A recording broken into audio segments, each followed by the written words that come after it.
Hello everyone, I am Sakshi Arora and I welcome you all to Science Spectrum.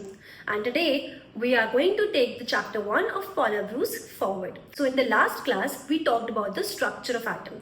कैसे nucleus के around electrons present होते हैं हमने इस बारे में बात करी थी. And today we are going to talk about the distribution of electron. तो बहुत लंबे समय के लिए ये माना गया था कि इलेक्ट्रॉन्स न्यूक्लियस के अराउंड वैसे ही प्रेजेंट होते हैं जैसे प्लैनेट सन के अराउंड प्रेजेंट होते हैं. लेकिन बहुत स्टडीज के बाद और बहुत रिसर्च के बाद ये पता लगा कि एक्चुअली जो Newton's law of motion of classical physics हैं वो इन सब एटॉमिक पार्टिकल्स पे अप्लाई होते ही नहीं हैं. जो न्यूटन्स इक्वेशंस ऑफ मोशंस हम देखते हैं वो इन पर अप्लाई नहीं हो सकती. क्यों नहीं हो सकती? क्योंकि ये जो सब एटॉमिक पार्टिकल्स हैं ये सिर्फ अपना पार्टिकल नेचर नहीं दिखाते बल्कि अपना वेव नेचर भी दिखाते हैं. अब क्योंकि ये वेव नेचर दिखाते हैं तो इनमें वेव लाइक प्रॉपर्टीज भी होंगी. वेव लाइक प्रॉपर्टीज जैसे कि फ्रीक्वेंसी, वेवलेंथ, वेव नंबर, ये सारी प्रॉपर्टीज भी होनी है. डी ब्रॉगली ने सब एटॉमिक पार्टिकल की वेवलेंथ निकाली थी, इसलिए हम उस वेवलेंथ को डी ब्रॉगली वेवलेंथ भी बोलते हैं. और उन्होंने कैसे निकाली थी? उन्होंने प्लैंक्स इक्वेशन और आइंस्टाइन इक्वेशन को इक्वेट करके डी ब्रॉगली वेवलेंथ को फाइंड आउट किया था. 1924 में डी ब्रॉगली आते हैं और बोलते हैं इलेक्ट्रॉन के पास सिर्फ पार्टिकल प्रॉपर्टीज़ नहीं होती, वेव प्रॉपर्टीज़ भी होती हैं. और इन वेव प्रॉपर्टीज़ में वो वेवलेंथ निकाल के दिखाते हैं कि इलेक्ट्रॉन की वेवलेंथ को हम कैसे निकालेंगे. इक्वेशंस को इक्वेट करते हैं. ये इक्वेशन जो मैक्स प्लैंक ने दी थी और ये इक्वेशन जो आइंस्टाइन ने दी थी, इन दोनों इक्वेशंस को इक्वेट करके वो निकालते हैं वेवलेंथ को. कैसे इक्वेट करेंगे? H mu is equals to M C square. Mu is also written as c by lambda. तो c by lambda is equals to mc square and lambda becomes h by m c or h by m v, where lambda is the wavelength of subatomic particle. यहाँ पे हम electron की बात कर रहे हैं तो हम वेवलेंथ ऑफ इलेक्ट्रॉन मान के चल सकते हैं. m becomes the mass of electron and v is the velocity of electron. v is the velocity of electron.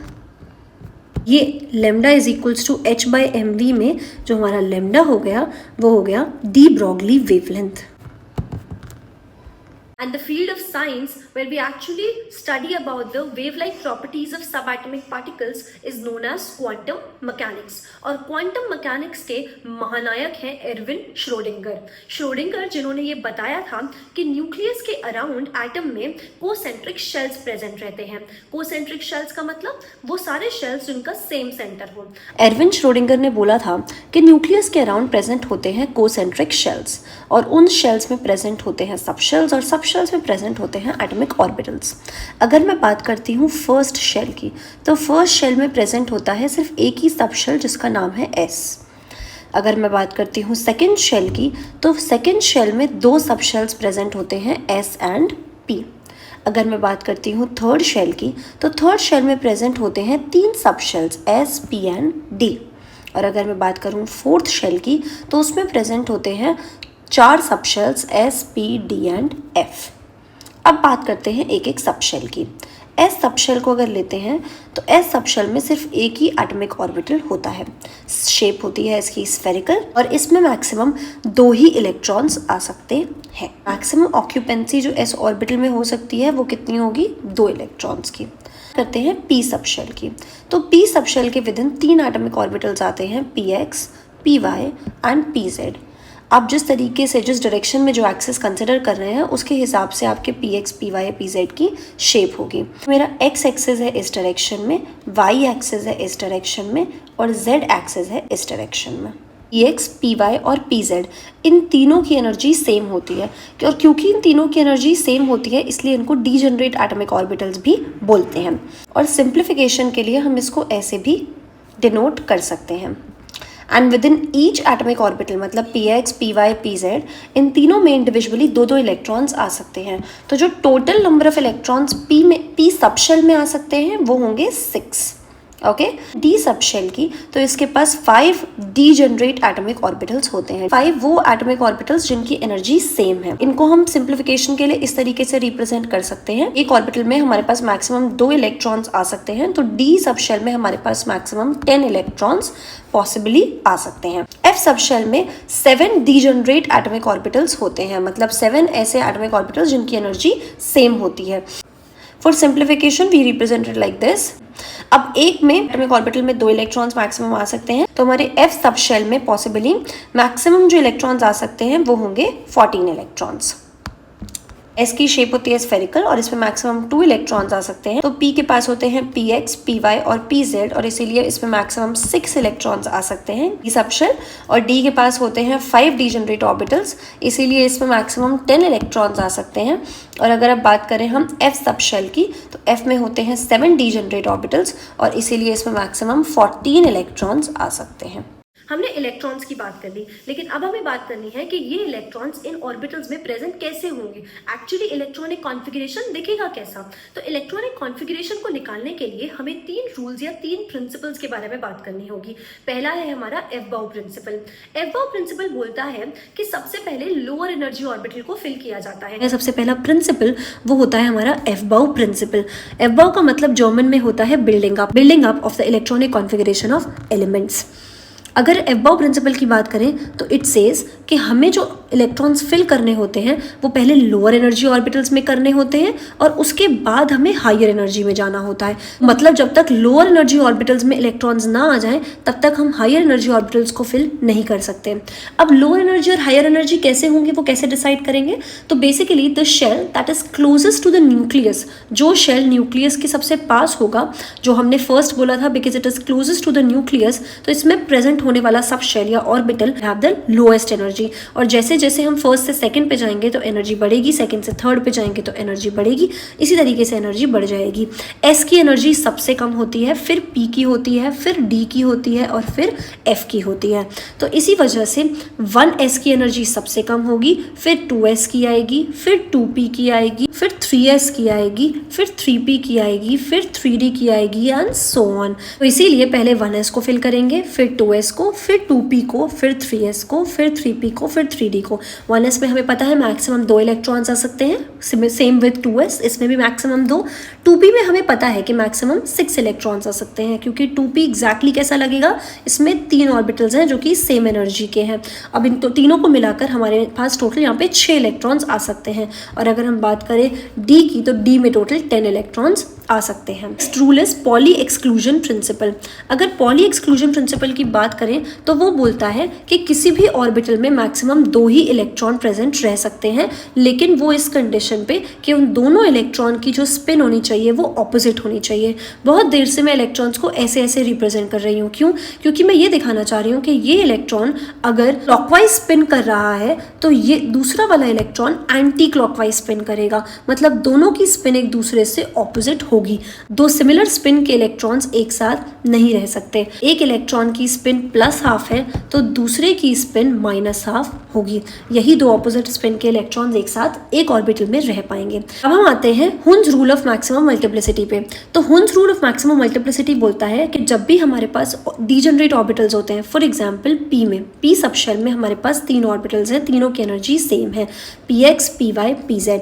तो जब भी हमारे पास डीजेनरेट ऑर्बिटल्स हैं और मान लीजिए हमारे पास यहाँ पे 4 इलेक्ट्रॉन्स हैं, तो हम इस तरीके से नहीं कर सकते, ये गलत तरीका है करने का। अगर इन 4 इलेक्ट्रॉन्स को हमें एक्चुअली फिल करना है हुन्स रूल के हिसाब से, तो पहले हमें तीनों डीजेनरेट ऑर्बिटल्स में एक एक इलेक्ट्रॉन डालना होगा, तभी पेयरिंग स्टार्ट हो पाएगी, pairing of electrons, only then it can begin. So when there are 2 or more atomic orbitals with same energy, then an electron will occupy an empty orbital before it will pair up with another electron. That is what Hund's rule of maximum multiplicity says. इन्हीं rules की help से मैं आपको example के लिए argon का configuration निकाल के दिखाती हूँ। आर्गन का एटॉमिक नंबर है 18 और जैसा कि मुझे पता है अगर एटॉमिक नंबर 18 है तो नंबर ऑफ इलेक्ट्रॉन्स भी 18 ही होंगे। तो बेसिकली मुझे 18 इलेक्ट्रॉन्स फिल करने हैं, ठीक है। अब हम बनाते जाते हैं 1s, 2s, 2p, 3s, P। मुझे कैसे पता कि ये 3p तक जा रहा है? क्योंकि अगर आप पीरियोडिक टेबल में देखेंगे तो आपको पता लगेगा कि एक्चुअली थर्ड पीरियड का पार्ट है। आर्गन अगर थर्ड पीरियड का पार्ट है तो मतलब उसमें 3 शेल्स होंगे, first shell, second shell and third shell, जो जिस पीरियड में प्रेजेंट है। पीरियड का मतलब है हॉरिजॉन्टल। अगर हम हॉरिजॉन्टली देखेंगे तो जो जिस पीरियड में प्रेजेंट होगा वो उसमें उतने ही शेल्स एक्चुअली होंगे। तो अगर हम बात करें आर्गन की तो 1s है तो 1s में 2 इलेक्ट्रॉन्स होंगे, 2s है तो 2 इलेक्ट्रॉन्स होंगे, 2p है तो 6 इलेक्ट्रॉन्स होंगे। तो 6, 7, 8, 9, 10 इलेक्ट्रॉन्स हो चुके हैं। अब बचे हैं 8 इलेक्ट्रॉन्स और, तो 3s में 2 इलेक्ट्रॉन्स होंगे और 3p में 6 इलेक्ट्रॉन्स होंगे। और इस तरीके से ये नोबल गैस का इलेक्ट्रॉनिक कॉन्फ़िगरेशन होगा 1s2, 2s2, 2p6, 3s2, 3p6। अब क्योंकि हमने रूल्स डिस्कस कर लिए हैं तो बात आती है होमवर्क की।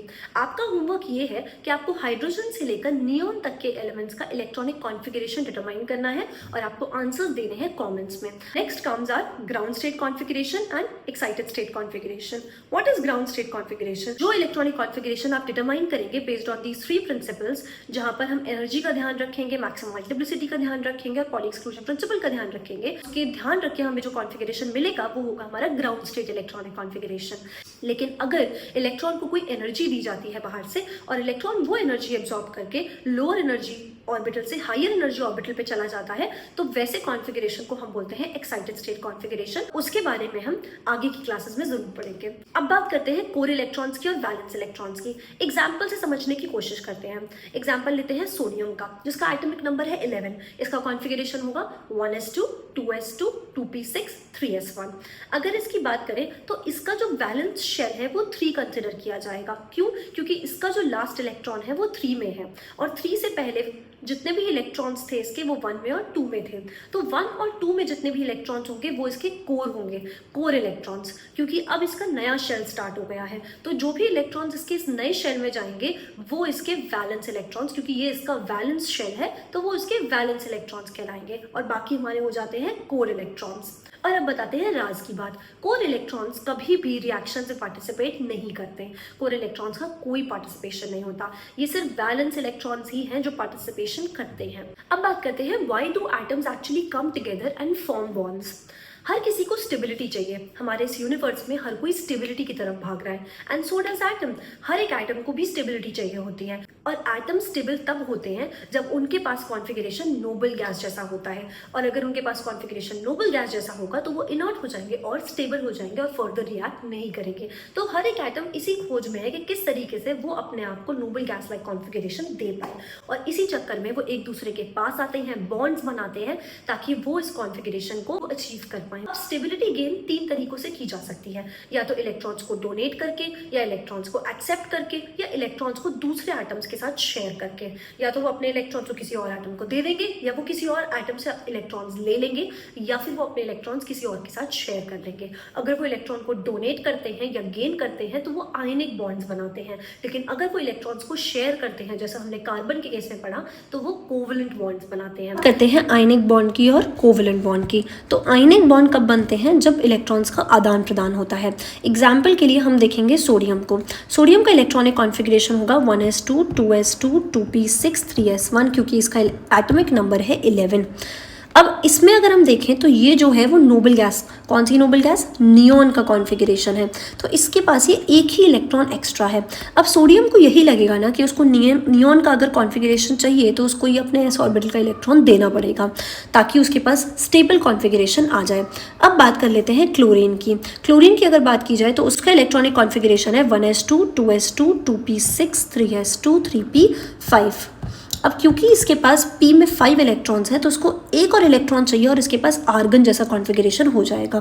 तो इसको एक इलेक्ट्रॉन की तलाश है। तो बेसिकली सोडियम एक इलेक्ट्रॉन देना चाहता है और क्लोरीन एक इलेक्ट्रॉन लेना चाहता है। तो अब क्या होगा, जो सोडियम है वो एक इलेक्ट्रॉन देकर कन्वर्ट हो जाएगा केटायन में और क्लोरीन गैस जो है वो इलेक्ट्रॉन लेगी और वो एनायन में कन्वर्ट हो जाएगी। अब मुझे पता है कि क्लोरीन के 2 एटम्स हैं तो उसको 2 इलेक्ट्रॉन्स की ज़रूरत पड़ेगी और यहाँ पे 2 क्लोराइड आयन बनेंगे। तो बेसिकली 2 सोडियम आइटम को 2 इलेक्ट्रॉन्स देने पड़ेंगे और 2 सोडियम केटायन यहाँ पे बनेंगे। तो फिर होगा क्या कि 2Na positive plus 2Cl negative would result in to 2NaCl। ये रिएक्शन बेसिकली लिखा कैसे जाएगा? Na plus Cl2 will give you 2NaCl। ये बैलेंस्ड केमिकल रिएक्शन हमारा ऐसे होगा। क्योंकि ये केटायन था और क्योंकि ये एनायन है तो इनके बीच में इलेक्ट्रोस्टैटिक फोर्स ऑफ अट्रैक्शन काम करेगा, क्योंकि ये ऑपोजिट चार्जेस हैं और ऑपोजिट चार्जेस एक दूसरे को अट्रैक्ट करेंगे, जिसको हम बोलते हैं इलेक्ट्रोस्टैटिक फोर्स ऑफ अट्रैक्शन। और उस अट्रैक्शन फोर्स की वजह से ये दोनों पास में रहेंगे और NaCl की फॉर्मेशन हो जाएगी। And that's how the ionic bond forms. अब बात करते हैं कोवलेंट बॉन्ड की। कोवलेंट बॉन्ड के लिए एग्जांपल लेते हैं वाटर का। अब मुझे पता है हाइड्रोजन का कॉन्फ़िगरेशन है 1s1। हाइड्रोजन को एक और इलेक्ट्रॉन चाहिए और उसके पास हीलियम जैसा कॉन्फ़िगरेशन आ जाएगा। ऑक्सीजन की अगर बात करूं तो उसका कॉन्फ़िगरेशन है 1s2, 2s2, 2p4। इसको 2 इलेक्ट्रॉन्स और चाहिए और उसके पास नियॉन जैसा कॉन्फ़िगरेशन आ जाएगा। ऑक्सीजन बोलेगा हाइड्रोजन को कि तू अपना इलेक्ट्रॉन लेके मेरे पास आ जा, मेरे पास भी इलेक्ट्रॉन्स हैं, तेरे पास भी इलेक्ट्रॉन्स हैं, शेयर करके अपन बॉन्ड बना लेंगे ताकि तेरा भी ऑक्टेट कंप्लीट हो जाए और मेरा भी ऑक्टेट कंप्लीट हो जाए। ये इसके पास जो एक्स्ट्रा 4 इलेक्ट्रॉन्स ऑलरेडी प्रेजेंट हैं वो लोन पेयर की फॉर्म में होंगे, अभी बात करेंगे उसके बारे में। तो यहाँ पे ऑक्सीजन और हाइड्रोजन शेयरिंग ऑफ इलेक्ट्रॉन से अपना बॉन्ड बना लेंगे। तो बेसिकली ऑक्सीजन के पास ये सारे इलेक्ट्रॉन्स हो जाएंगे और हाइड्रोजन के पास भी ये 2 इलेक्ट्रॉन्स जो उसको चाहिए वो हो जाएंगे। तो इससे हमारे H2O की फॉर्मेशन हो जाएगी। और इन बॉन्ड्स को हम बोलते हैं कोवलेंट बॉन्ड्स, जो कि शेयरिंग ऑफ इलेक्ट्रॉन्स की वजह से बनते हैं। यही डिफरेंस था आयनिक और कोवलेंट बॉन्ड में। अब नेक्स्ट क्लास में हम नेक्स्ट टॉपिक्स के बारे में बात करेंगे जो चैप्टर 1 से ही होगा पॉलिमर्स के। Till then keep watching, keep reading, keep learning. Bye bye.